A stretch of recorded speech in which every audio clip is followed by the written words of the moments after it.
Okay, so welcome to your second day of the semester, but our first event this year from the Council of Civic Engagement. It has been a really busy summer. I know that you guys have had internships and jobs and you were at the beach, but there was a lot going on in the news as well this summer. And I have a student actually was kind enough to make a 5-minute recap of what happened over the summer to refresh your memories. I will say at the end of it, there's some language. I know you're like, we're grown, we don't care, but I'm just saying there's a little bit of language. Okay. And breaking news. All right, we have major breaking news. We're interrupting that report. President Trump has just fired the director of the FBI, James Comey. An historic shakeup in Washington, echoing across the nation. Investigating the nature of any links between individuals associated with the Trump campaign and the Russian government, and whether there was any coordination between the campaign and Russia's efforts. Look, he's a showboat. He's a grandstander. The FBI has been in turmoil. You know that. I know that. Everybody knows that. I mean, I can't think of bigger lies, but that exactly goes to show you what the DNC and what the Clinton camp will do. They will lie and do anything to win. The New York Times wrote an article suggesting that Donald Trump Jr. received an email indicating that a lawyer wanted to meet with him, a Russian lawyer wanted to meet with him that would have information that would be detrimental to the Hillary Clinton campaign. And now what we see is Donald Trump Jr. releasing those emails. Yes. I think, like I said, in retrospect, I probably would have done things a little differently. Tonight, mounting anticipation as President Trump inches closer to a final decision on the Paris Climate Agreement. Two administration officials tell NBC News Mr. Trump is leaning toward pulling out of the Obama-era accord. The United States will withdraw from the Paris Climate Accord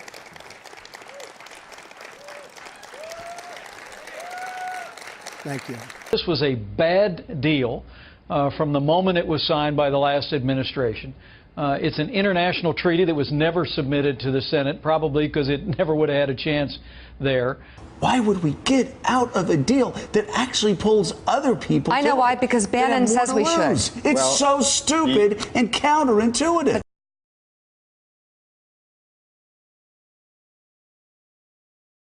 We start with some breaking news this afternoon. NBC News has some new information on North Korea's nuclear capabilities. Back on a breaking news here, multiple sources say U.S. intelligence analysts have assessed that North Korea has achieved a miniaturized nuclear warhead. Overnight, the regime defied President Trump with a new threat against the U.S. territory of Guam.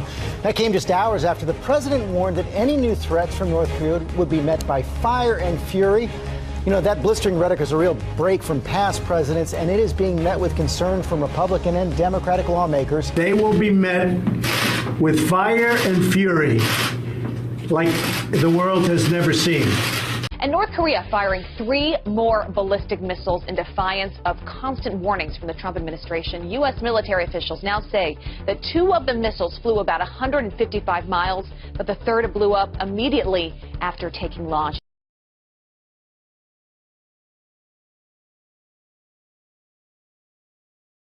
Voters headed to the polls in Venezuela, but if they'd hoped for a fresh start, this wasn't the day for it. It's the latest wave of unrest to sweep the country. Sunday's vote gives Venezuelan President Nicolas Maduro and his Socialist Party full control of the assembly.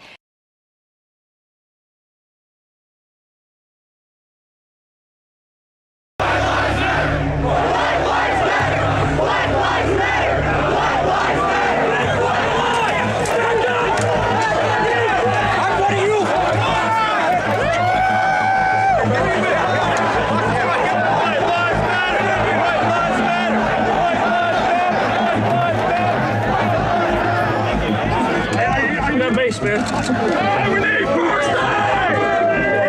got mace? Yeah. By who? My Connie. Trying to figure out what's going on now. It's too late, bro. Y'all just be ready for tomorrow. Y'all couldn't help to go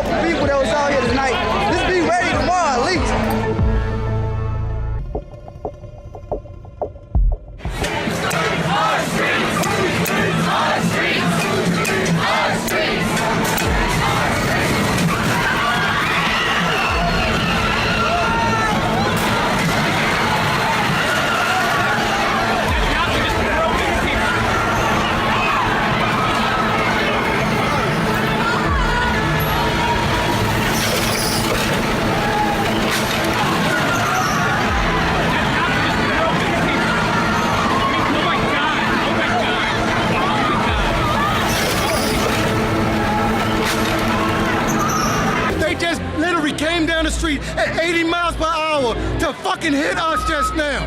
There are people, bodies laying on the ground right now. We told city council we did not want them here. They let them come. We told the police we did not want them here. They let them come. I had to jump out of the way. I almost got hit by the car my fucking self. I seen bodies flying from getting hit by that car. I seen people and blood on the fucking ground. This is my town. We did not want the motherfuckers here. And now we got bodies on the ground and they trying to respond to somebody right now. We condemn in the strongest possible terms this egregious display of hatred, bigotry, and violence on many sides. On many sides. It's been going on for a long time in our country.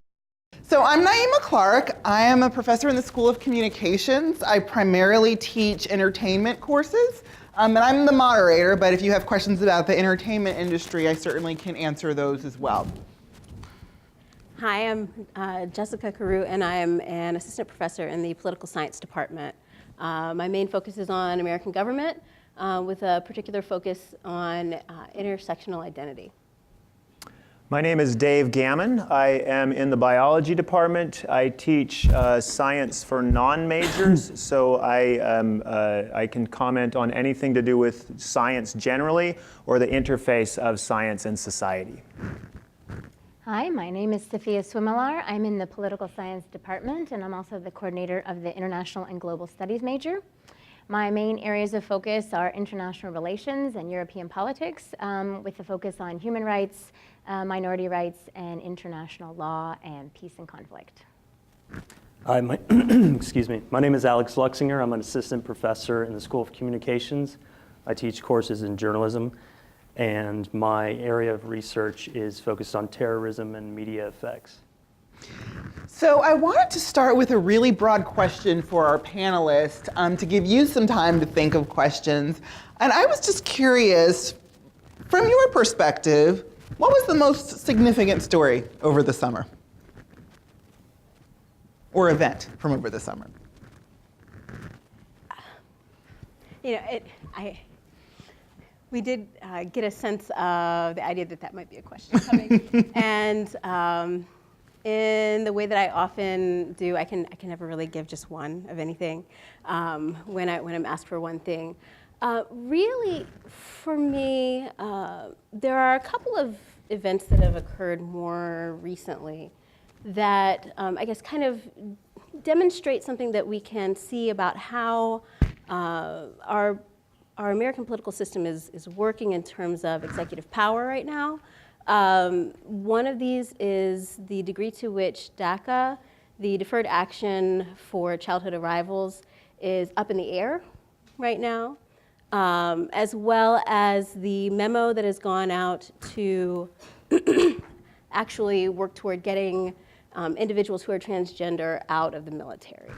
And for me, these two events, in conjunction with several others, are demonstrative of the ways in which individuals within the executive branch are, I guess, working to appeal on one hand to particular groups, but then in terms of policies, working to undermine those groups as well. And so for me, it gives a sense of how it is that various administrations are working toward not necessarily being upfront and clear about the policies that they're planning to implement.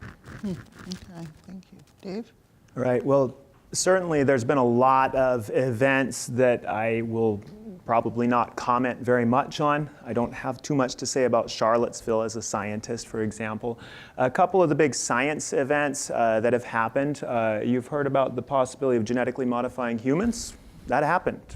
There is a genetically viable embryo. It's not destined to be implanted into a mother someday, but it has happened. It's moving forward. It's pretty big, and it happened right before Charlottesville and got very little press about that. Trump pulling the United States out of the Paris Climate Accord was pretty significant from a scientific angle, also from a political and sociological angle. I'll comment on the science of it. The goal, the stated goal of the Paris Climate Change Agreement was to limit warming of the planet to within 2 degrees Celsius. And if all of the countries around the world had met their agreements under Paris, the climate modelers say that the Earth probably would have warmed more than 2 degrees. So in other words, if we follow Paris, it's still not going to solve climate change. Not that, whatever it means to solve. It's not going to meet the goal of staying within 2 degrees of warming. And Obama, based on what he said he was going to reduce the United States by 25%, I think it's 26% over a 20-year period to reduce greenhouse gas emissions. If Obama's clean power plan had been implemented, what Obama said he wanted, then the United States probably would have reduced greenhouse gas emissions by about 5%. So it would have fallen far short of what the United States had committed to do under what Obama said. Of course, with Trump pulling us out of that, rolling back a lot of environmental regulations, it puts us that much farther behind. So basically, from a scientific angle, the politicians aren't doing a very good job with dealing with climate change. Maybe we need to think at other angles. Maybe business needs to lead the way. Maybe local and state politics, regional, maybe internationally. Maybe the United States is not going to be a player in the politics game. And then one final event that's huge is, of course, Hurricane Harvey, this ongoing onslaught from nature, which is a tremendous reminder that nature is really big and you can't mess with it in some ways. It's, in some places, they've had over 50 inches of rain. I grew up in Utah, pretty dry out there. We got between 10 and 20 inches a year. Some spots near Houston got over 50 inches in a week, less than a week. That's amazing. And we're going to be pulling out of that for weeks and months to come. Thank you. So I'll just give a brief intro. Again, like Professor Carew, I can't just think of one thing, and I also think that several of these events tie together, even things that are domestic and international. So for me, the 4 biggest events and how I see them tying together is the Charlottesville attack and the response to that, the Russia-Trump campaign investigation, the pulling out of the Paris Climate Accord, and the crisis with North Korea. And I think what all 4 of those have in common, which I think is something that is creating a lot of challenges for our country right now, is that I think they all have major implications for questions about who we are as a nation, right? What kind of principles, what kind of identity, what kind of values do we want when it comes to civil rights, when it comes to democratic institutions and the rule of law and the separation of powers, when it comes to our history of trying to use diplomacy over force as a first sort of measure, and when it comes to being a global leader. Those are all norms that we've basically had since the end of World War II in terms of global leadership, sort of setting a model on issues like democracy and human rights. And I think what we've seen in these 4 things that I've mentioned, I think what's common about them is they are, in a sense, kind of shifting some of those norms and calling into question those things. And also leading to other countries in the world. We are a globalized country. We cannot pretend to go back to some pristine era where we were some kind of isolated nation. And so I think the rest of the world is looking at how we're responding to things like climate change in North Korea. And they are looking at how we respond to domestic things like Charlottesville, because they are also having, other countries are having other issues or similar issues with race relations and things like that. And they often look to us when it comes to issues like civil rights and human rights. So those are the things that I think are significant that we can talk about later in our event tonight. Great. Alec? I think the most significant events are actually, I kind of have 2 buckets. So Charlottesville and the whole racial aspects. So framing by the Baltimore police, for example. What happened to that story? That story was big and it's crooked, and it really underscores just how corrupt some of our police system, or our judicial system is. And do you all know what he's talking about? It was kind of glazed over. So police in Baltimore were caught on video by their, their body cams. Thank you. Yeah. Planting drugs inside of some containers to frame these folks in Baltimore, which, if you know anything about Baltimore, it's a pretty rough area, and the police are pretty brutal. It's up there with Chicago. So I think we need to pay more attention to that and America's judicial system and prisons in general. I think we need to pay a lot more attention to that. And on the other side of the coin, we have ISIS attacks all over the place, and it's going to continue. They constantly iterate and come up with new ways to come up with attacks. Now they're hitting people with vehicles in crowded places, a lot of places that you probably go as Elon students, and study abroad. So I think that's part of it, and that ties into race in itself too, right? So there's this racism in Europe. France has got a problem with racism as well, and you see kind of what happens with ISIS there. And now we're increasing troop levels in Afghanistan, so that ties into that too. We're posturing with North Korea and Venezuela. I mean, we just can't seem to stay out of it as a country. So I think those are some of the main issues that we need to talk about and really do something about. So see, not a whole lot happened this summer. Nothing major. So just sort of then to piggyback off of what Dr. Luxinger said, it does feel like we are posturing ourselves in lots of different international arenas, often through military force. So is that something that, do you think that is helpful? Do you think that it is effective? Do you think that those stories, because it seems like, on Tuesday we're going to attack North Korea, and then we didn't talk about it again on Wednesday. So are these things happening, or is it just sort of talk? Anyone can answer that, but. Well, part of that was Charlottesville, right? Mm-hmm. So I guess we got a little bit of, I hate to say it that way, a reprieve. And that actually allowed things to cool down a little bit because we were focusing on something else, right? And in terms of how the media focuses on some of the issues that are occurring with these international matters. I don't think that the posturing is positive necessarily. People have different ideas and ideologies about how these things work, right? Some people feel as though we have been too, I guess you could say, lenient with other nations. I think that partially because of kind of the paternalistic way that we think about the world.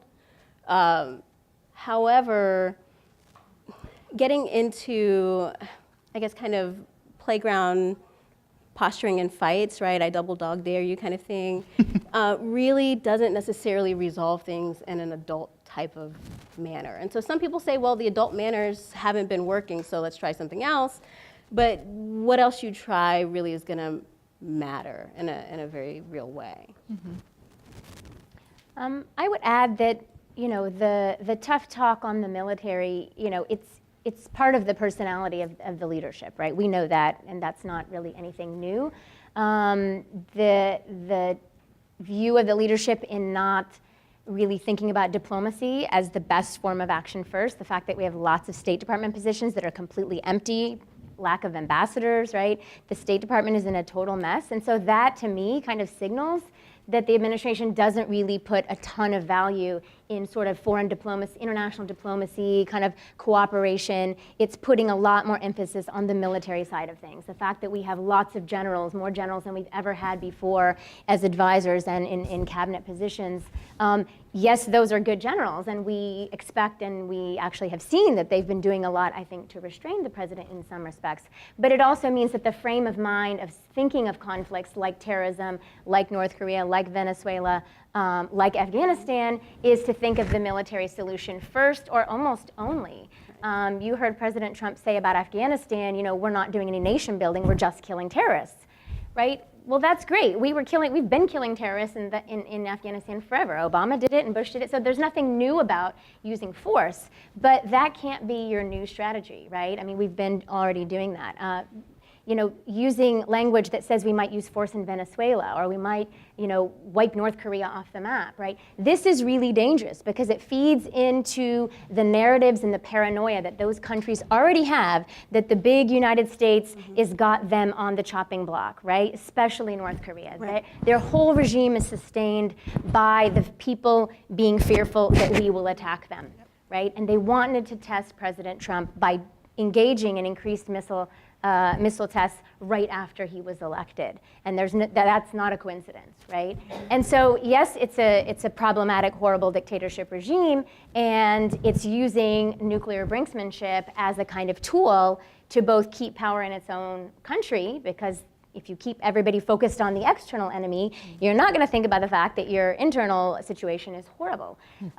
So it's not that we shouldn't talk tough, but threatening nuclear war is been the biggest taboo since we used nuclear weapons in Japan, and so that just feeds into the paranoia that Kim Jong-un already has. That they might actually engage in a preemptive attack. So maybe we should preempt. So it leads to this game of chicken and this brinksmanship that could have catastrophic consequences. So should we be afraid?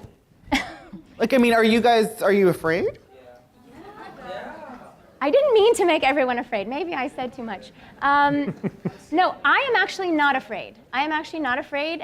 From what I have read as a political scientist and other scholars whose expertise is in nuclear security, this looks like regular deterrence, but kind of on steroids, right? If you think about the Cold War, right, both sides had enough nuclear weapons to obliterate, obviously, themselves and everyone else, right? What made it peaceful, and I'm just saying peaceful in the sense that there wasn't nuclear war, right? That neither side would risk a catastrophe because they know that the other side would respond in kind with nuclear weapons. So it kept things kind of cool. That's why they called it the Cold War. So some people have said that this deterrence theory doesn't really apply to North Korea, but I think that all the other options are bad options, right? Preemptive strike, we can't even go there, right? Millions will die. It will result in, massive occupation and rebuilding. It will result in, Americans dying in South Korea. So that's not an option. There's no good option, but the least bad option is kind of just the status quo, right? That we keep sanctions on North Korea. We try to encourage them to come back to the negotiating table, which they did with President Bush, and that worked for a while, and then they changed their mind again, so they've gone back and forth.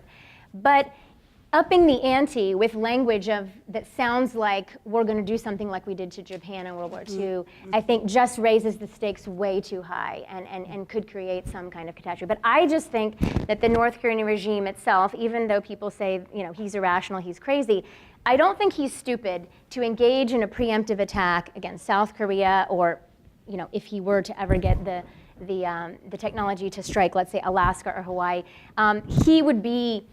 I don't think he would do that. Obviously, I have no inside information, but I don't think he would do that because he knows that means his country's basically gone, including probably himself. So I'm being optimistic, and that I do not think we're going to have nuclear war in the region or here. But that means that the people around the president need to do their work in using diplomacy and getting the president to not repeat those kinds of comments that feed that kind of narrative. So that's kind of my take on it. Okay.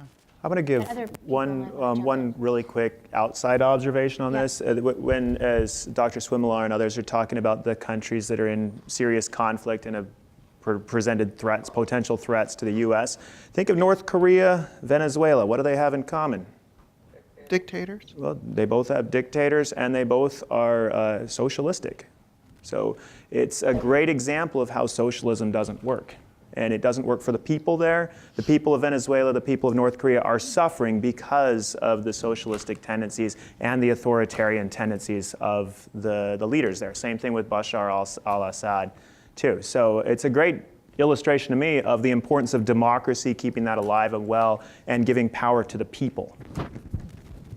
So if you all have questions, there are microphones at either stand, so if you want to go and ask questions, you can. And as you guys are getting to the mics, I'm going to ask a question to Dr. Gammon, because the hurricane has been historic, as the president said yesterday.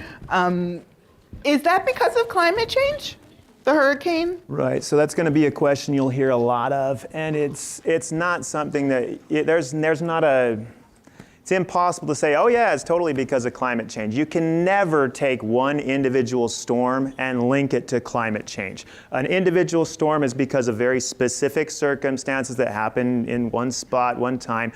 Climate change is all about decades and decades. There are models that suggest that as the waters get warmer, which they are, that they will breed more hurricanes because hurricanes come from warm water. So that's the model of it. But of course, if it's true, if the model's true, then we should be seeing an increase in these high-frequency hurricanes like the Matthews and the Sandys and the Harveys. The data don't show that. They show that the frequency of these high-intensity hurricanes has been relatively flat, not frat, flat, thank you. Of course, it fluctuates a lot from year to year, so it'd be hard to see if there really were a signal. I suspect 300 years from now, climate scientists will look back, assuming humans exist then, and say, oh yeah, climate change caused X or didn't cause X, but we're just too much in the weeds right now to have a clue. This is the scariest panel we've ever had. Could I ask a follow-up on this climate change, Harvey? Because I was looking into that as well. Is it the case that climate change could intensify the hurricanes that might already be there in terms of the amount of rain or the duration? I thought I was hearing that scientists thought that because of the moisture and the temperature, it could mean more rain or longer periods of rain. Right. Or is that? Right. So there's two big aspects to science. You got the models, and then you got the data. The models generally predict that we will have more hurricanes, but the data don't support that. Now, so don't go out there and say, Dr. Gammon says climate change is hooey. I'm not saying that. The climate is changing. Sea levels are rising. Glaciers are melting. There's things that we know. If you live on the Outer Banks, be fearful. Be very fearful. But it doesn't necessarily mean that we're suddenly going to get 3 times as many hurricanes as we had when I was born. The data don't show that. Oh my. Jack, you have a question. Yes, I do.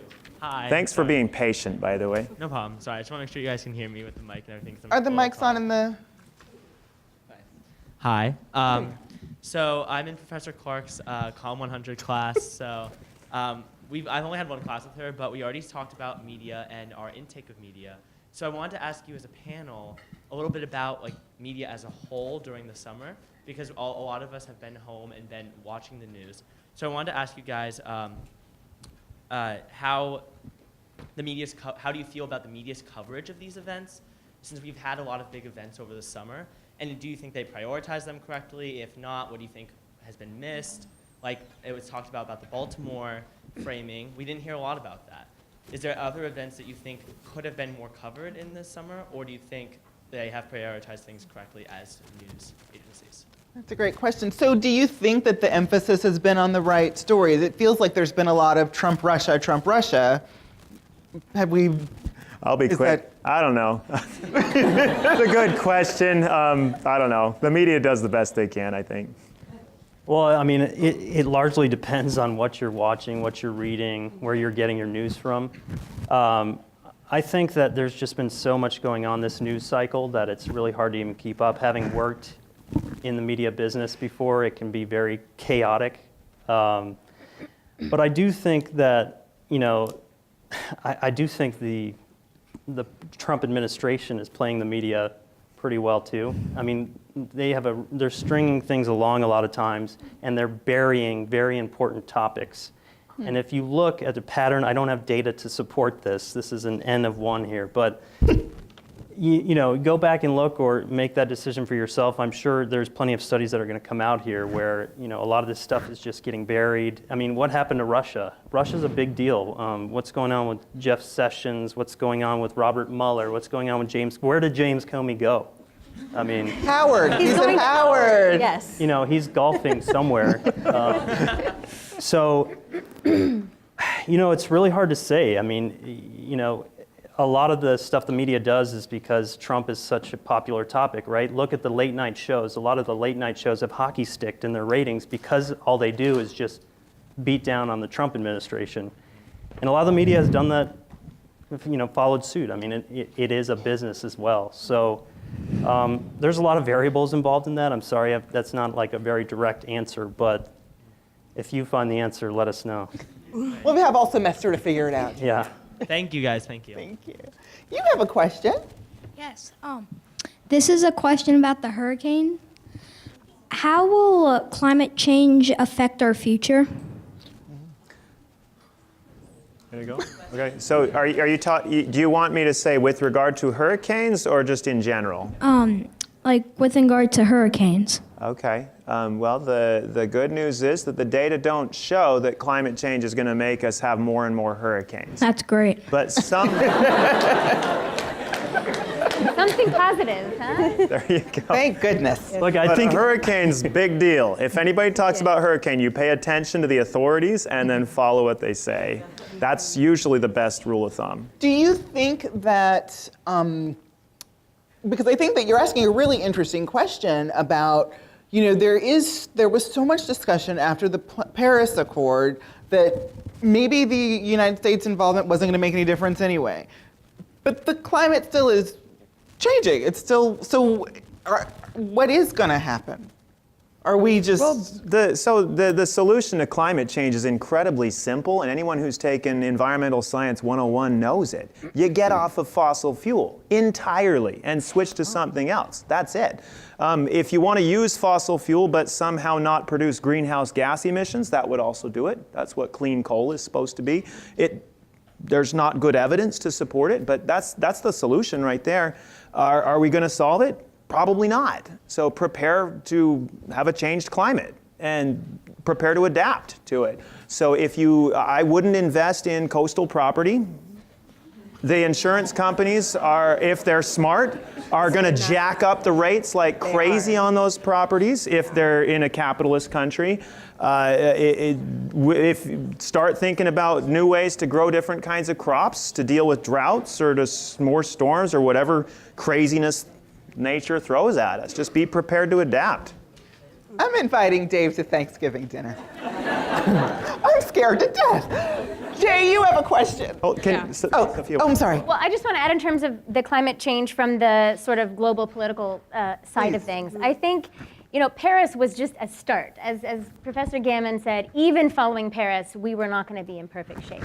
With the U.S. as the highest per capita emitter of carbon dioxide, we're also in bad shape. And China, of course, is the #1 emitter. But what we see from Trump pulling out of this is that pretty much all other countries are saying, we're staying on board. Yeah. And what is odd about this is that China is now going to become a climate leader, is what we're hearing. They were a denier who didn't want to be part of any global negotiations of any kind, and now they're saying, we actually see, because of our own self-interest, because of our own economic needs, because the fact that nobody can breathe in some of our big cities, we have a direct interest in investing in clean energy, in actually becoming an exporter, in research and development. And so I think the downside is that we have always been seen as, the leader in these research and development areas. And I don't think that's going to go away, but it's just not going to be at the federal level. And so other countries are saying they're going ahead. And now you see in our own society that lower levels of government, right? State government, city councils are all saying,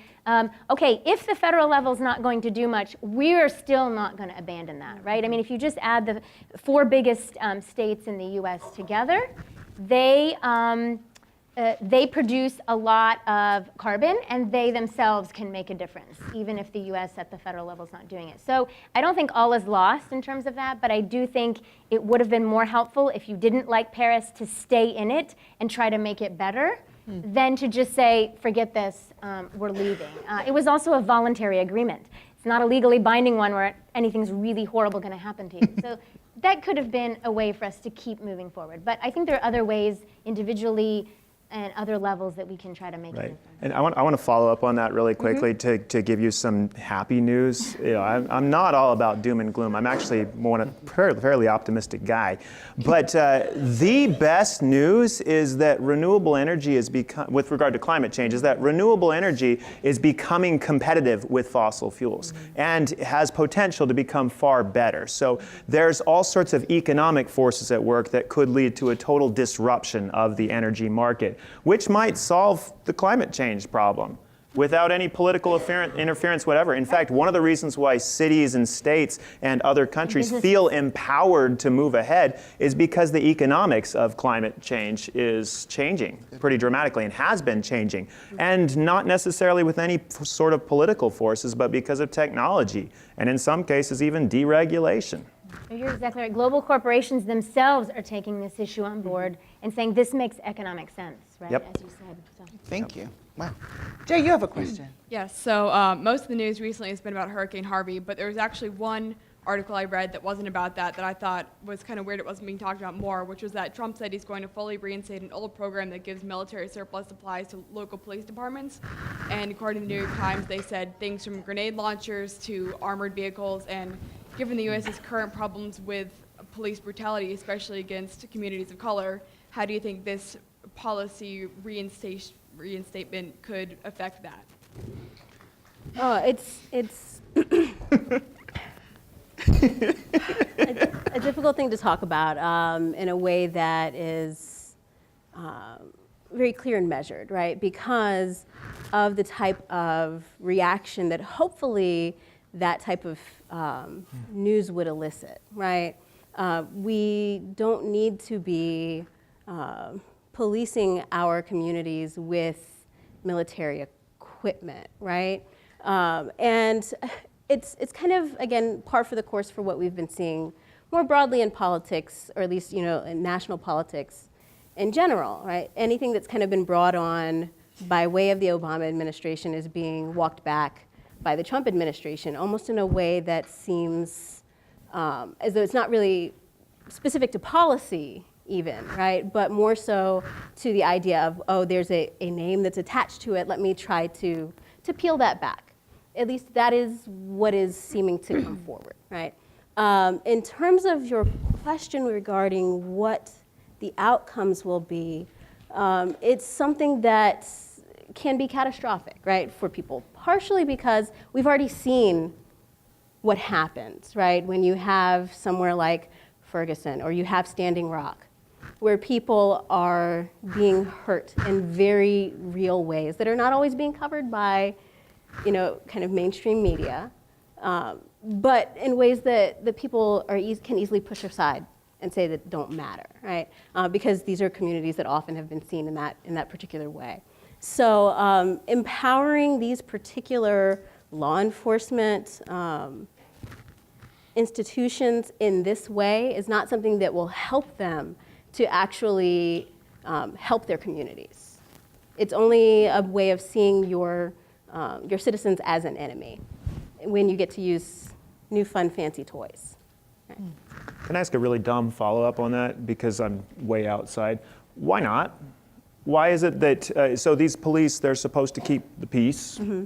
So why can't, if you give them bigger tools, more impressive firepower, whatever you want to call it, why does that not make people safer?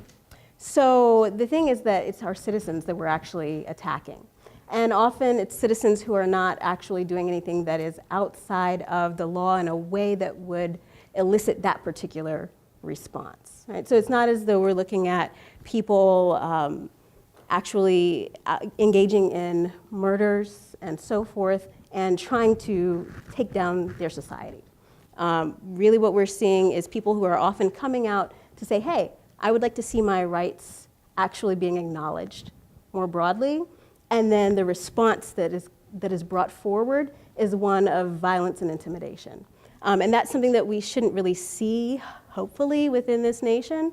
It's also done in a way that is very skewed in terms of which populations receive that particular treatment, right? So if we take a look at Charlottesville, again, as compared to some of the other places that I mentioned, we see a very real difference in how the police reacted to that, right? Including the video that we just saw that came out about one of the individuals who came out for the Unite the Right rally, who had a firearm and just shot it into a crowd. It seems clear that he was not shooting very directly at a person, but he was certainly attempting to intimidate someone. And there were police very nearby, and there was no response from them. And so who it is that law enforcement at times in these situations, who it is that they choose to react to and how and to what degree is something that we don't need to then kind of amp up on the steroids of old military equipment. Can I just add to that? I think part of the militarization that we see with the police department is that it fits the law and order narrative.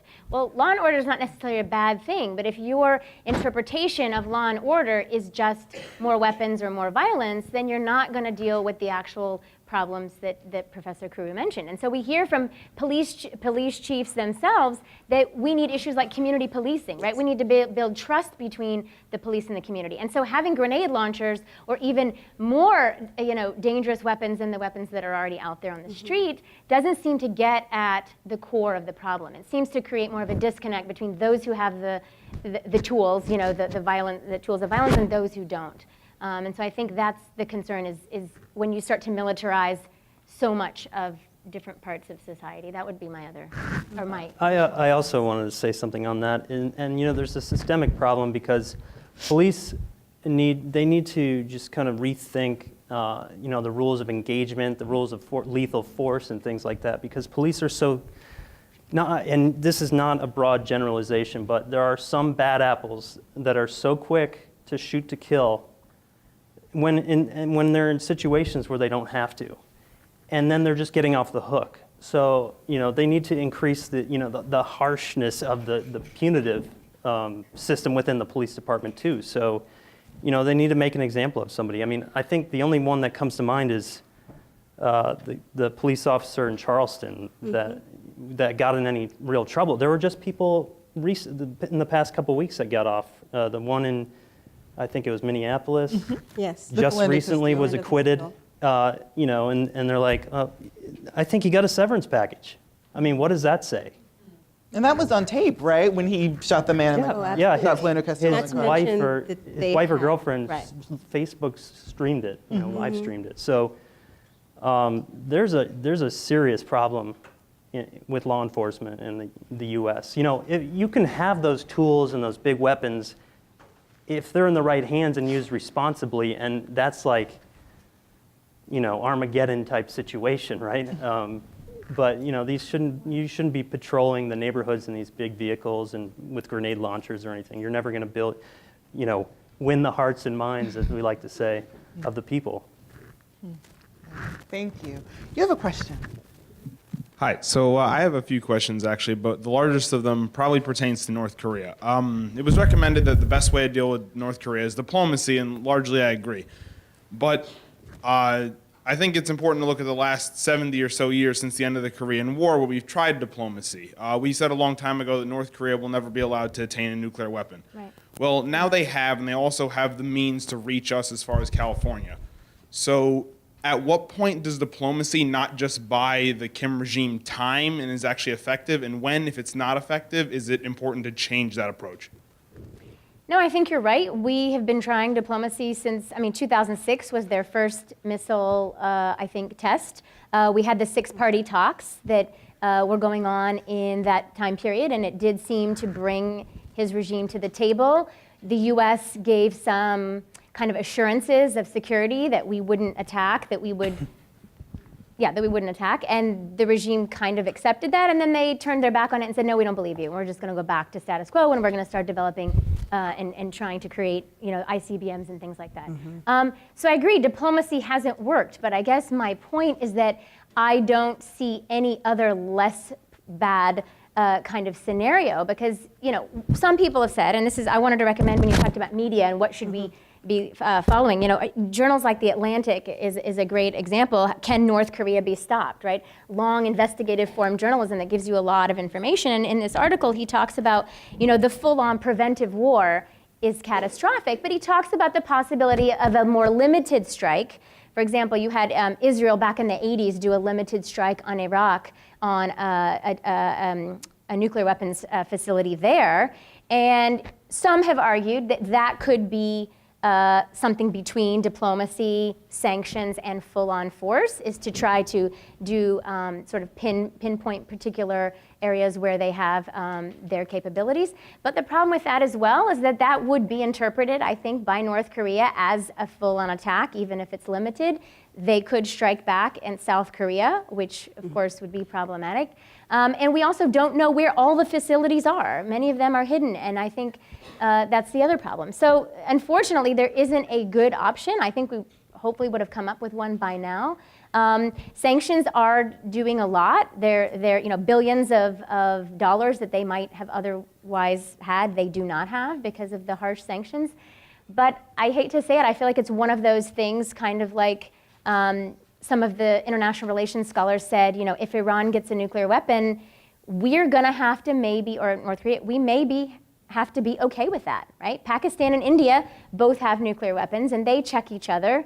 That's not great if you want a world without nuclear weapons, but there's many international relations scholars who talk about the nuclear peace, and that if two sides that are enemies have nuclear weapons, that might, again, create that deterrence effect that I talked about. So I don't have a great answer, but I think I don't see that an actual use of force preemptively from us, it wouldn't be legal, it would be morally problematic, and I think politically trying to take, and the other idea is, could we take out the leader, right? Talk about a power vacuum, right? A completely isolated from the rest of the world society. Would we then own it? Like Thomas Friedman said, if you break it, you own it, right? If we take him out as an individual leader, trying to rebuild North Korea, I mean, World War II would look, like comparable. So I don't know if that's a great answer. There's not a great answer, but I think we're going to have to keep the status quo for now. That was what I would say. Thank you. Excellent question. You have a question? Hi, this is for Professor Luxinger. President just announced that we're going to be putting approximately 4,000 troops in Afghanistan, and there's been uproar on the left. I actually am a strong opponent to the president, but I just am curious, when President Obama put 100,000 troops in Afghanistan in 2009, was there similar opposition from left-leaning voters and media? I think 100,000 troops is a little more than... That's what the surge was in 2009. But that was Iraq, no? Afghanistan. Right, but he didn't put 100,000 in at one time. There were already troops on the ground. He sent in an additional 30,000 troops. But, yeah, So- but I just was wondering, was there similar reaction to the troop surge at that time? Probably not as polarized as it is now, but we're talking about 4,000 troops. And just to kind of put it in perspective, 4,000 troops isn't enough to do anything. You're not even going to secure one city in Afghanistan with 4,000 troops. So let's just put that into perspective. What worries me about that, is this the start of something bigger? We've been in Afghanistan now for going on 17 years, longest war in U.S. history. If you guys are familiar with General Mattis, Secretary of State, or I'm sorry, Secretary of Defense, he's a really smart guy, and he knows what he's doing. He led Marines and, coalition forces in Iraq and Afghanistan. So I'm kind of hoping that he's going to reel the president in on this, but when we were in Afghanistan in 2009, we were still after bin Laden. You have to remember that, right? So there was still a lot of popular support for that, and Obama did get bin Laden. Did that really do anything? No. And to kind of echo your point, what I think is like we're trying to depose all these leaders around the world, and look at the evidence around the world. Look at the Libyas, look at Iraq, Afghanistan. There's no real leader there. The president doesn't really do much. If we depose Assad, that will be a total mess in Syria. So I don't think, politics aside, I really don't think that that's the big part of this. I just think that we're going to probably build up more troop numbers. That's my concern about the whole thing. Can I ask a quick follow-up? Yeah. I agree that there probably should not be any more troops there, and I wish we could pull them back. But what's the alternative? Like, from an international relations perspective, I'm just curious of how we can actually improve that. How do you solve Afghanistan? Is that the question? Being broad. I hate to say this because I've been a supporter of helping other countries when they've been in dire situations, but this seems to be a situation where, as Obama said, if it's not directly impacting our national security, we cannot get bogged down in that area, right? So, trying to use military force to target ISIS in Syria and Iraq, we're continuing to do that. The Taliban is mostly concerned about domestic issues. From what I understand, the Taliban is not out there trying to conquer the world. They're concerned about power in Afghanistan, and that's what they're fighting for. If it turns that they are linking up with some other jihadi groups and trying to target, America or its allies, then that might be a different story. But the problem is Afghanistan is broken, but I don't think outsiders, particularly the US with the track record there, are going to be the ones to fix or solve that. I think we can lend support and development and technical assistance, and some of the military troops that are there, they are continuing to train Afghani forces, and they're doing a good job in helping the army in Afghanistan to defend itself. But having a totally open-ended strategy, well, actually, what Trump said in his speech, according to military people, was there wasn't really it didn't seem that there was an actual strategy. It was, we need to get more forceful, and we're not going to have an end point. But that didn't really seem like a strategy. So you need to have some kind of pretty explicit strategy, which we didn't have in Iraq, for example, before you just start adding more troops. Thank you. Can I give a quick aside on that? So a lot of the news tends to focus on negative stories, Afghanistan, Venezuela, North Korea.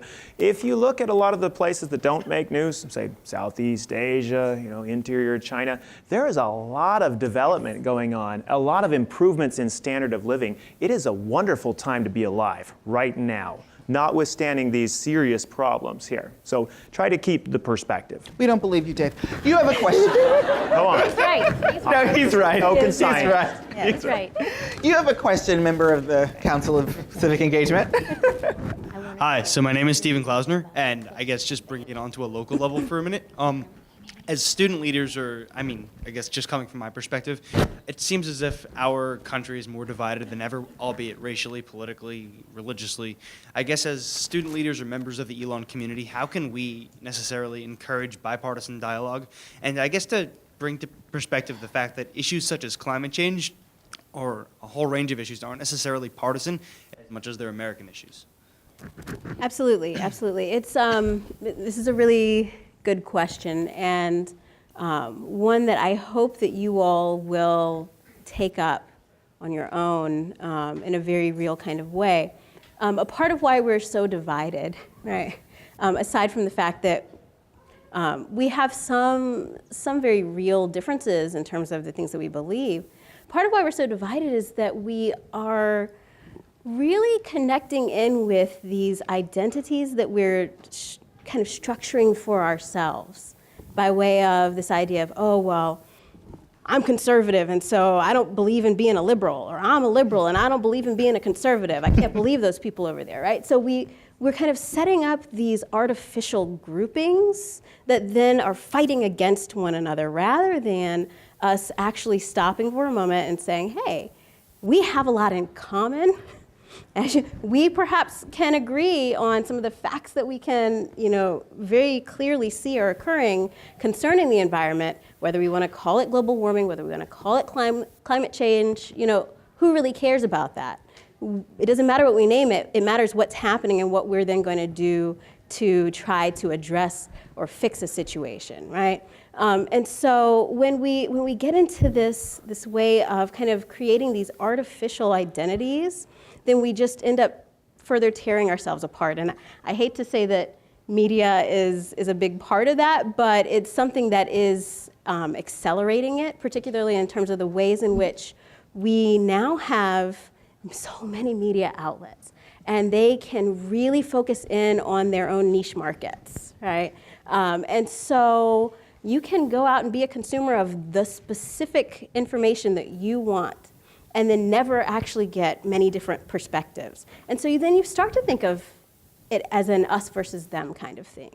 You start to think of us as the good guys and them as the bad guys, and not recognizing that we have so much in common. And so on the how side, right, that's the hard piece. It's easy to identify the problem, but hard to fix it, right?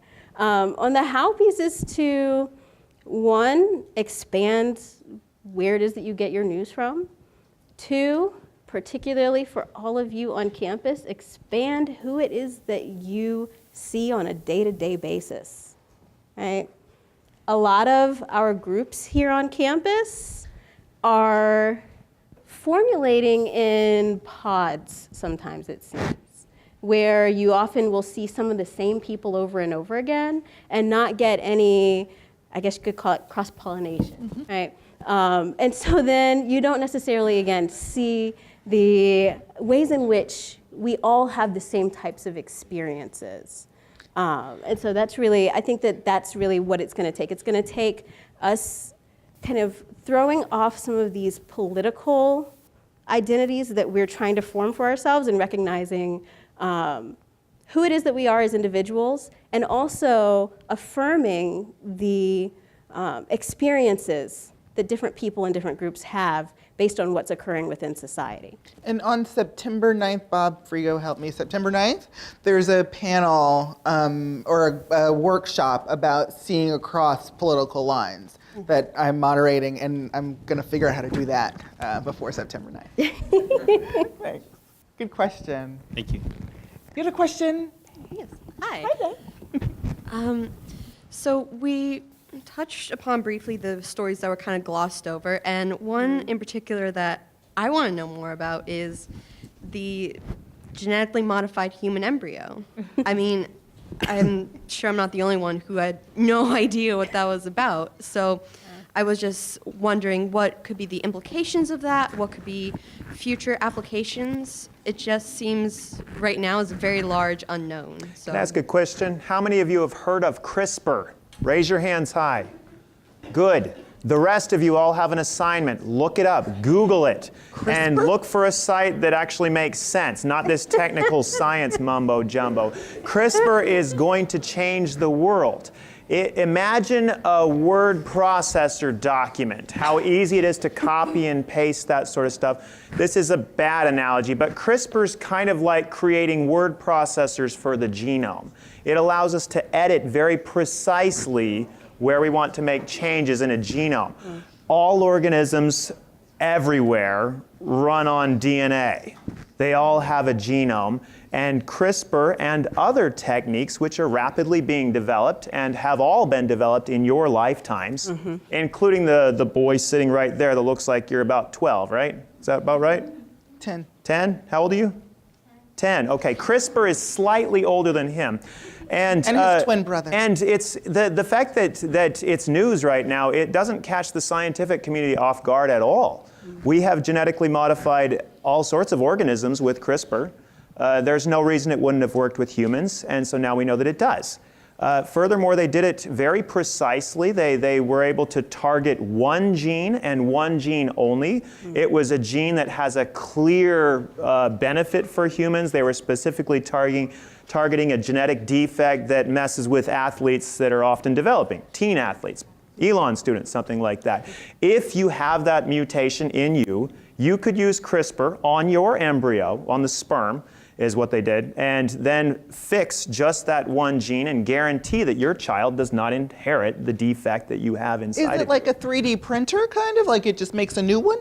It's more like it's editing. So you take the existing thing. So genomes are just a bunch of letters, A's, C's, G's, and T's. So you put in the right sequence in there, you got whatever you want. So you could put a fungus gene into a worm or a human gene into a fish, whatever you want. They're all the same. It's just DNA sequences. So this CRISPR thing is really, I mean, it's absolutely incredible. When you think about like biotechnology that's going to change the world, CRISPR is amazing, absolutely amazing. We're going to get one for the Maker Hub. I'd be fearful. I don't want. Is any bio majors? Okay. Anybody who's not a bio, I don't want you trying to mess with CRISPR. The genetic modification of human embryos happen in Oregon, but there's a group in Belgium trying to do it. There's a group in the UK trying to do it. There's a whole lot of groups in China doing it, and we don't even know what they're coming up with because they keep it hush hush. So maybe the news that happened in Oregon is not really news. I don't know. Go make some friends with Chinese people. You had a question? Like you were saying. So in response to the violence in Charlottesville and the increasing racial tensions in our country, there's been a lot of national conversation about how do we reckon with our history? What do we do with statues that glorify Confederate soldiers? And closer to home in Alamance County, we've had a group called Alamance County Taking Back Alamance County, preemptively discussed at a recent county meeting. protesting taking down any Confederate statues here.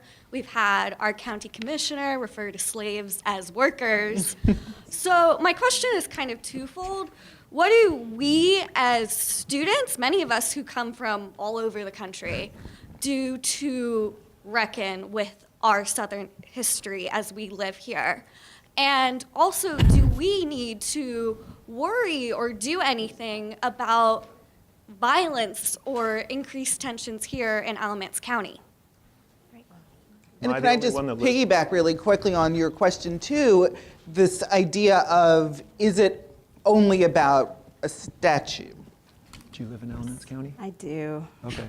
So Professor Carew and I live in Alamance County. Okay. Yes. I'll give my quick, and you're better informed on this, but I'm aware of all that you talked about, Mr. Sutton on the county commissioner.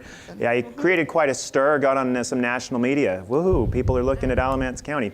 Yeah. So I would echo what Professor Carew said, that if you get a bunch of total liberals who think that that it's all about slavery and that Southern pride is just a mirage or whatever, if they create their ideal solution and then implement it, then you're going to have a bunch of people on the right who feel totally marginalized, like that they're not being respected and it's Southern heritage and they're not racist, even if, regardless of what, I don't know. There's a lot of perspectives. I would say go make friends with them. Invite them to the table. Talk to them. If you don't, they will feel marginalized. And likewise to them, I would say make friends with those who want to take down the statues. If you don't, they will feel marginalized. But is it possible for liberals or people of color to be friends with ACBAC, right? Is that something that I'm just going to call up and sit down with Tim Sutton? It's difficult. Not that he's an ACBAC, but... Right. And that's the difficult piece of it, right? You can want to engage, but if other people do not then want to engage with you, what do you then do about it, right? And so some of it can relate to how we respond, right? And the degree to which you internalize some of these things and how you respond, right? So, I'm kind of hanging out in my car, thinking over having watched Wonder Woman, right? And I see a couple of cars coming by, one with the top back with this huge Confederate flag that's like honking, trying to make sure that I can see them as well as everyone else, right? Do I need to then respond in fear and anger? Well, I've lived in the South all my life. It's kind of not really a one-off. But there's not really anything that I can necessarily do about that, right? However, if we can, it's hard to find these places where we as communities can really come together and have these discussions, and again, actually indicate, I see you, right? I see what your concerns are. I hope that you see me. Now, the problem here in this particular type of instance is that for some of these individuals within these groups, they are never going to see some of us as being equal or as being deserving of the same qualities of rights and opportunities, right? And so it really gets to be a case where we have to find ways to actually have some of these discussions at a national level on all of these different media, what's a good word for that? Platforms? Yeah, platforms, outlets, exactly, in order for us to actually move forward. Another issue, which isn't something that you can really do anything about, is just the education system that we have in general, right?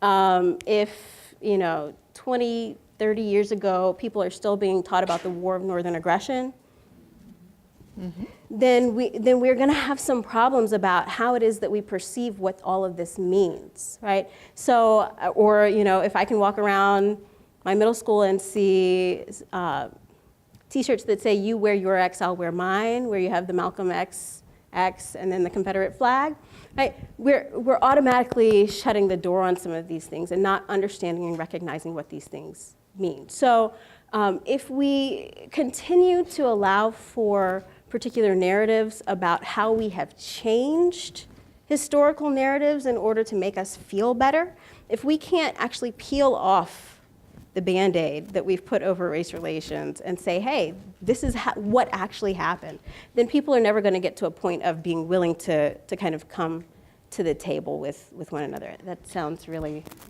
not positive. Well, it's tough. It's tough. I agree with what Professor Cruz said. I think it was excellent. But I want to add that in all of the talk about let's talk to everyone, let's be open-minded, in my own personal view, and I think this is the case for the majority of Americans, there has to be a line. There has to be a moral line. I am not going to be okay with saying, so you're a neo-Nazi and an anti-Semite and a white supremacist. Why don't we sit down and talk about what that means to you and how do you feel? No, I am not going to accept that. I don't think any of us should accept that. There's a continuum of different people and their views. So if some people are going to say, we want to keep these statues because of the Southern heritage, but they're not out there chanting, neo-Nazi things, maybe there's a conversation that can be had there about what those statues mean and why they were actually created in the 1920s because of Jim Crow, not something that was actually created after the Civil War. A lot of people don't even know the history of why those monuments were there, right? So those kind of conversations I think we should have in the classroom, outside, et cetera. But there has to be a moral line, and I think that's why there was so much anger after Charlottesville. That's why there were protests in Germany about Charlottesville. How bizarre is that Germans are protesting in support of Charlottesville and against neo-Nazism? I mean, this is an upside-down situation.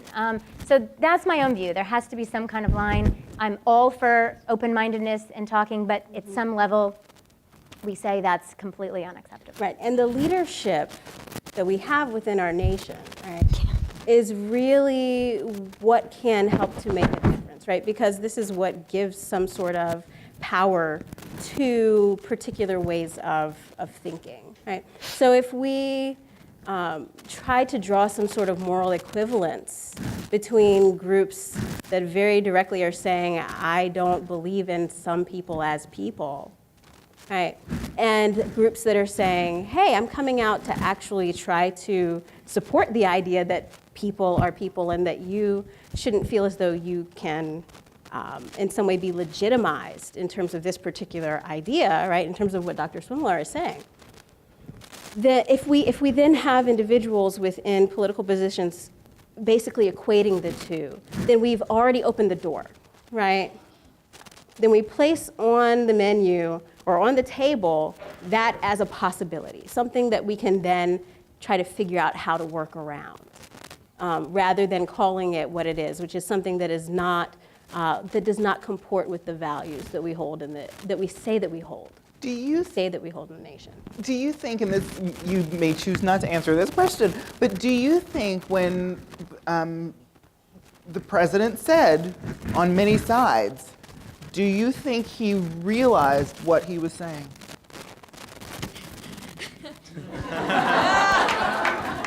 Again, you can choose to not. I mean, it's a politically charged question, but it is. Because when he repeats the speech, he doesn't say that part back. Well, when he repeats the speech, he says what was planned in the speech, and doesn't repeat what was ad-libbed within the speech, which is the on many sides, on many sides. What we often see is that in terms of, and not that I necessarily think that this should matter in some of our discourse, but what we see is that often when President Trump goes about ad-libbing, he's often saying things that seem to, again, comport with what it is that he thinks or believes, right?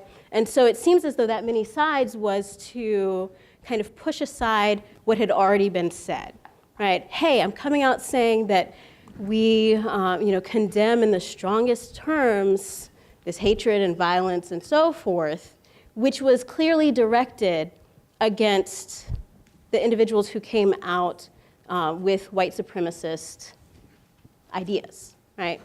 But then that had to be walked back in some way, by way of saying on many sides, over many sides. That's my perception of how it worked out. My perception at the next point is that he then was forced to come out and give a speech in order to, again, kind of walk back and very clearly say that that's not what he meant. And then the next day he got into an argument. Yeah. Right? Again, trying to push back against this idea that, hey, I need to actually come out and condemn these individuals that have this particular way of thinking that is anti-American based on, again, what we say our values are. And so in that case, we then have to kind of reevaluate what it is that our values actually are that we're teaching ourselves within society, and what we want them to be. And then we had the rally. And so I guess we could get into having campaign rallies in the midst of being in your first year in a presidential term, in terms of what that means in terms of politics. But I would say that he very much did know what he was saying, and that it was purposeful in terms of saying, hey, I've got to walk this back, whether it's in terms of his own personal views, or whether it's in terms of this recognition of I need to make sure that I maintain my base. It's unclear, and for me, I'm not really concerned about motivations, but actions, and I found that to be highly problematic and inappropriate. Anyone else? Thank you. Thank you. Jack. Hello, I'm back. Hi. So for Professor Clark, I've actually been live tweeting this event, and I did get a question from a fellow Twitter user that I would like to add, from Olivia Hobbs. So it's kind of something about, similar to that question about like tolerance in a way, but also about us at Elon. Because while we see all these things going on in the world, we can't necessarily be at all these places and do something there. So the question is, which I think is a phenomenal question, what is our responsibility as students in matters like Charlottesville and similar protests, i.e. Durham? Mm. Yeah. Ooh. Mm. Well, from my perspective as your intro to communications professor, I think it's extremely important that you educate yourselves on as many events, ideas as possible. I don't ever want there to be a situation where you're wading into something and you don't really know what is happening, what is going on. And so I think that that is your first responsibility as students, is to pay attention to what is going on around you, to follow the news. Every morning I wake up and watch Fox News, every morning. And my friends in here are like, what? I do. I watch Fox News every morning because I feel like I need to understand what is going on everywhere, or at least on both sides, right? And so that I think is the first responsibility. And then I think too, and there's a Charlottesville panel next week, I think that, you know, and I've been lamenting that I was not more active. I should have been protesting. I should have, but you know what? Though that sometimes you have to think about what am I actually prepared to do. And I think that to say that Elon students should jump in the car and go to wherever the next protest is, when in actuality there are groups that are prepared to go to these protests. And so certainly write letters and be active on social media, but also prepare yourselves for these very high-profile events. It's very rarely are these large groups that are going to these, they don't just show up, right? They're prepared to go. So that's sort of my take from that perspective. I'll add that I think, you know, I teach a course in peace and conflict, and we spend a lot of time on nonviolent civil resistance, where we look at examples just like the one we're in now, right? And we think this is, you know, unique, and then you look at the history, you know, whether it's the civil rights movement or whether it's, you know, Serbia, you know, overthrowing its government. I mean, lots of places around the world where it took people exactly your age and in college to become brave and courageous and very educated to figure out what is going on and to actually do something. So I'm not saying necessarily jump in the car and go to Durham, but I do think the education part is important. For example, I'm in Chapel Hill, and there was the protest about Silent Sam, right? don't just rush to the protest if you don't know who the heck Silent Sam was and why the people put that statue up and when they put it up, and the fact that people have been protesting at Silent Sam for 50, 60 years, right? I didn't even know that history, then I read about it. And then I can decide, do I want to go join and be ready to have conversations there about this, or do I just want to join something just to join? But I think this, young people around the world are the group of people who have led all kinds of social justice revolutions and revolutions of all kinds of natures on all spectrums, whatever political spectrum you are. So it is a time in your life, I think, to think about, what do I want to do? What am I prepared to do? And will I look back and think, maybe I could have done more of something? And it's not just being physically there, but we know that this is kind of a collectivist. And again, I'm not saying that to put everyone down here who's on social media, but we know from research that it's easier to do things on social media than to do the old-fashioned way of show up, right? At some level, people have to show up. But again, trying to be safe and trying to minimize harm is also very important. I think also just being leaders. You guys are uniquely positioned here at Elon to be good leaders, and with that comes the education, comes the responsibility. Don't be impulsive and rush to judge. As Dr. Swimler was saying, you really want to be informed about what you're doing. Don't just read the tweet or the headline. Go into that. Look at the source. Look at other sources. Where is it coming from? Don't just share things just because you're trying to blast things out and get traction. I think a lot of this just spirals out of control because there's a lot of misunderstanding. And I really admire what Dr. Clark was saying, that she tries to read Fox News, which I'm guessing gives you a visceral reaction at times to hear things. But it's important for you to understand people who disagree with you. So likewise, if you want to be an activist and you don't understand your opponent, you're not going to be a very good activist. So get educated, and not just about why you should go, but what people are going to say against you. What are the other arguments? And maybe you'll find out that being an activist in that particular issue is a bad idea, and that you chose the wrong side. And have these discussions, right? Like, actually talk to one another about these things, right? Not just, whatever it is that Beyonce may name her next set of kids, or whatever it might be, right? Like, or even, right, like Melania. I teach whole classes about that. Melania Trump's high heels, right? Like, why do I need to know about that? I don't. Boy, it sure is I really boring don't. in the sciences here. But there are conversations that you can have, and all of you have different perspectives on these things, right? And so that then in and of itself is helping you to develop particular skills that you need in order to actually be more active, right? Because you're engaging in some sort of civil discourse, right? And so that's something that you all can practice with one another. And your lives will be the richer for it, right? Because you're actually getting a sense, again, if we can get some cross-pollination, right? Again, that you will actually benefit from, and then you can move forward in that activism that you may have. Yeah. And get out of your comfort zone. I know it sounds cliche, but this is the place to do it. And a lot of these issues, you should really try to push yourself and challenge yourself to get out of your comfort zone. If that means doing yoga for the first time, that's a start. Karaoke. Yeah, It also means pushing your professors, right? We want you to be in our classes and say, hey, I don't really understand that, or I don't agree with that, or what the heck is going on here, right? Don't just, sit there and let the professor do the talking. Obviously, you're here in part because of, the engaged learning, and we want you to be talking.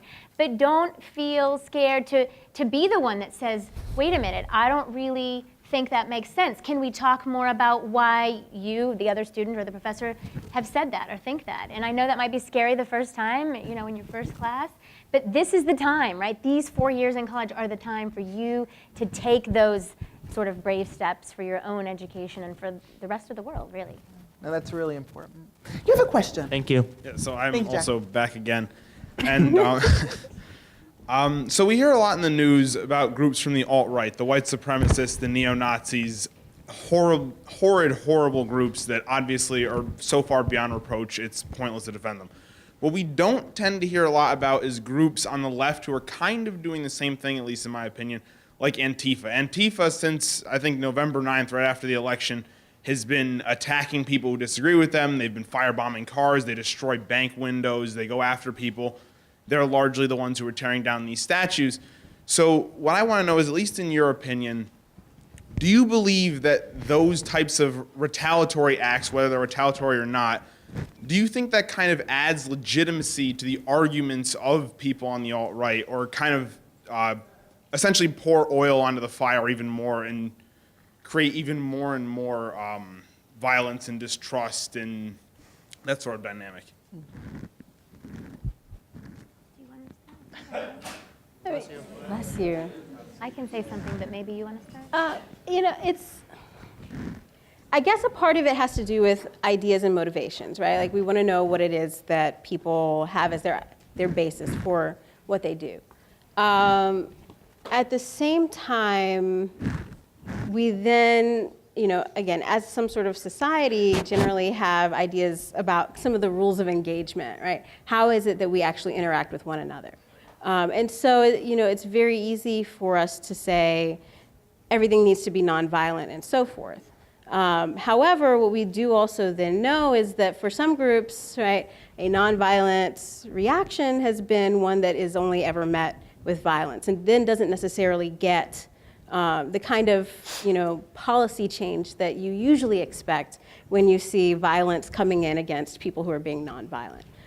It seems as though on some level, our shock at seeing people who are demonstrating nonviolently being harmed by law enforcement or other groups, that's just kind of, we're not really doing anything or saying anything, or again, calling on our Congress members to do anything about some sort of policy change for those people who are demonstrating. So when people find that, being peaceful is not really necessarily working, sometimes they go over to violence in order to get their message across, right? For me personally, that's not something that I think is a reasonable reaction. Well, I won't say reasonable. It's not a reaction that I would push forward. At the same time, we also do know that a part of how we had seen some of the movement forward within the civil rights movement was that there was balance on these two sides, right? Where people are saying, well, I am peacefully asking for the rights that are supposedly guaranteed to me. And then there being violence against that. And so other people say, well, I will at least defend myself if you come at me. And perhaps then reacting with some sort of violence. And then that's when we started seeing people say, well, these other people seem really reasonable over here. They're just asking for something nicely. Let's see if we can give that to them. So I think that it's hard to outright condemn that if it's connected to some sort of ideology that pushes forward positive values. So then the question becomes, is that what we see in terms of some of these groups? For some, yes. For some, perhaps not, right? But what we then do see is that some of those groups are the ones that are going out and protecting people during, say, the Unite the Right rally, right? And so it's hard to outright condemn it one way or the other. I don't know if I'm really fully answering your question. Perhaps may I ask a quick follow-up? So is that to say that some forms of political violence are okay, such as Antifa's attacks on veterans or people who are just simply expressing their opinion? No, I wouldn't say that. Yeah. Thank To you. answer, yeah. Thank you. Can I just add? It's a good question. No, go ahead. No, you go. I've talked too much. I was just going to say this is a question we could talk about the rest of the semester and beyond. Yeah. I will say everybody has their sort of breaking point, right? Mm-hmm. And some people handle it differently than others. I will also say from a media perspective that some things that they're not going to touch just based purely off of a business move. So that kind of speaks to, the coverage question, right? Yeah. I can give kind of a general rule, and that's that when it comes to social science, human relations, context is crucial. So is violence okay, ever? Well, tell me more about the context, and then maybe you can evaluate that better. So it's a really messy world. So I'm going to ask the panelists. We've got 3 more people at the microphones, and so if there could be just Rapid really fire. like 20 rapid seconds. fire, 20 seconds. We'll try. Because I do want to get to the 3 who are here. We can do it. Okay, so mine are actually 2 questions, but they can be answered pretty quickly. One is that I feel like recently we've seen this rise in the alt-right and white supremacists, and truly racism has simply just changed shape in U.S. from slavery to Jim Crow laws, segregation, now white supremacists and the alt-right. Many of them, especially back during the campaign, championed Trump and many of the words that he echoed and sort of used him as a symbol, whether or not that's actually what he stands for or not. Many of them used him as a symbol for their cause. Do you think we would have seen a rise in violence like we have recently in the alt-right and white supremacists in Charlottesville if he had not been elected? Because now that he was elected, some of them may have felt like, well, the person that I backed has won, which means I can finally come out and do what I want to say. Is Trump empowering white supremacy? Yes. Yes. Yes. Okay. That was less than 20 seconds. Ooh. Yes. So, It's to more complicated. quickly, Yeah. right. Yes, absolutely. It's something that we predicted very clearly. It's something that's happened. That doesn't mean that all of a sudden, because Trump is in the presidency, that somehow they've come out of nowhere, right? He These didn't are groups that create have them. been, right, exactly. They've been there. Right. And that they've particularly been growing in number and strength since the election of President Obama, and a little bit before as well, right? But in a reaction, right? In a reaction to seeing this symbol of the American government not quite fitting what they particularly thought to be the appropriate way of structuring your society, right? And so we've seen that growth, but they were kind of partially in the shadows in some way. And so a lot of the rhetoric very early on within the primaries and the general election was very clearly sometimes dog whistles to some of these groups, and sometimes just outright appeals, right? Mexicans are rapists, right? Like, where did this come from? And why do you feel like that's okay for you to say or even believe? But it's very purposeful, it's very targeted, and that's something that then allowed people to feel as though, oh, again, this is on the table now.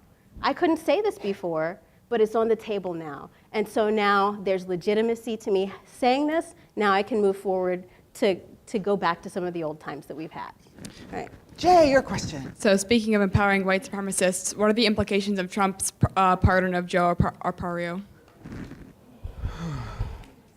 Well, Paul Ryan didn't even like it. So it's, when you have someone of that political persuasion say this was a bad idea, I think we should listen, because I think we expect certain groups of people to say this was a bad idea. But when you have kind of a general consensus among people from different sides and smart people and people in criminal justice, I think it was a politically motivated decision, and that's One thing that's going to be really interesting to watch is divisions within the Republican Party, which we've seen a lot of since Trump, and there's a lot of potential for big fissures. And when you add that, on top of DACA, Mexicans are rapists, Joe Arpaio, there's a pattern. Well, I mean, look at when it happened. I mean, You mean Hurricane Harvey night? yeah. Or you mean? Well, I mean, just in context of what's going on in the country. I mean, Right. What the hell's going on? I mean, that's what I want to know. That should have been the name of our panel. What the hell is going on? One final question. Hi. Okay, so I was just wondering on the topic of media. Thank you, Jay. Do you think that there should be a restriction on the use of media and what is said by the president? And if so, does that infringe on his right of speech? I think this is actually a great question to sort of wrap us up on. First of all, the tweeting. He likes the tweeting. But then there's this other element of, in 1987, the Reagan administration overturned something called the Fairness Doctrine, where there was expected that broadcasters, not cablecasters, but broadcasters were expected to show both sides of a story. So is that something that should come back? And is Twitter so bad for our president? Twitter's bad, but at least in terms of presidential policy proclamations, right?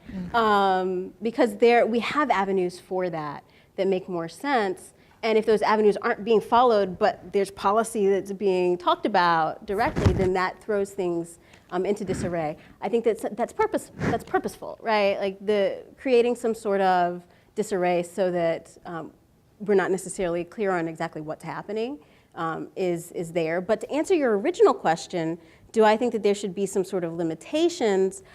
I think that for me personally, wishfully, yeah, sure. But objectively, right, as an American citizen, I say no, right? Because of exactly what you're talking about, right? Some sort of infringement on this ability to actually express by way of a free press, right? But there are things that we could do institutionally that would not just be traditions, but that would perhaps be set in stone as policy that would be able to pull some of that in that would be reasonable. So are we talking about censoring the press or the president? The president. I mean, because I think that his word speaks much more loudly than certain media groups, because you can separate your values into certain media groups, whereas it's the president, he speaks for the people and he speaks for the country.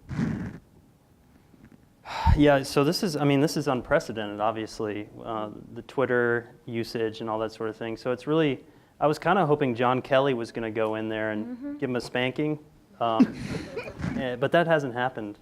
And, it's at the point now to where it's an embarrassment for the country. Yeah. When I travel abroad, half the time I'm saying from Canada.